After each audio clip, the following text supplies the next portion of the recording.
Iba't ibang insidente ng away kalsada ang nambulabog sa boundary ng Taguig at Makati, gayon din po sa Davao City at Cebu City. May nagsuntukang taxi driver at food delivery rider at ang isang jeep binangga ang scooter na nakaalitan niya. Saksi, si Emil Sumangil, exclusive. Hapon ng Sabado, maulan sa bahaging ito ng JP Rizal sa boundary ng Taguig at Makati nang biglang binangga ng isang jeep ang dilaw na scooter pati ang rider nito. Kinumpronta ng rider ang driver ng jeep pero ilang sandali pa, mabilis na umalis ang nakabangga. Shock po talaga ako eh. Natakot po ako kasi jeep po yung aararo sa akin eh.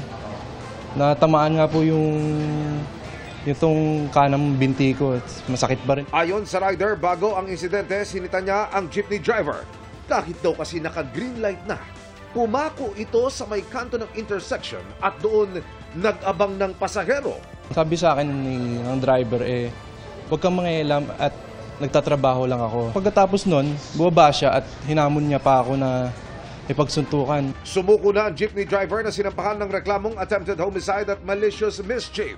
Tumanggi siyang magbigay ng pakayag pero ayon sa mga magulang ng rider, humingi na siya ng tawad. Pagpapasalamat ako sa Diyos, ganun lang ang nangyari sa anak ko. Kung meron man lang sanang enforcer na nakatambay doon, siguro doon sa sagutan pa lang nila, may nakapigil na o nakaawat na. Nanawagan ako sana magkaroon tayo 24/7 ng bantay doon. Sinisikap din naming makuha ang panig ng Taguig LGU. Dalawa naman ang sugatan matapos umantong sa disgrasya ang pagtatalo ng isang jeepney driver at taxi driver na nagkagilian sa kalsada sa Davao City. Batay sa investigasyon ng mga pulis, sugatan ng isang pasahero na nahulog sa kalsada noong umabante ang jeep. Gayun din ang taxi driver na sumabit sa pintuan sa driver's side.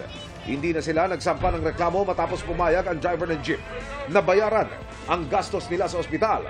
Sinusubukan ng GMA Regional TV na makuha ang kanilang pakayag. Tila naging boxing ring naman ang kalsada sa Cebu City dahil sa suntukan ng isang food delivery rider at taxi driver. Hindi pa alam ang ugat ng away, dumating naman ang dalawang lalaki para umawat. Iniutos na ng LTO-7 na hanapin ang dalawang motorista para ma-issue ng show cause order. Para sa GMA Integrated News, ako si Emil Sumangil, ang inyong saksi.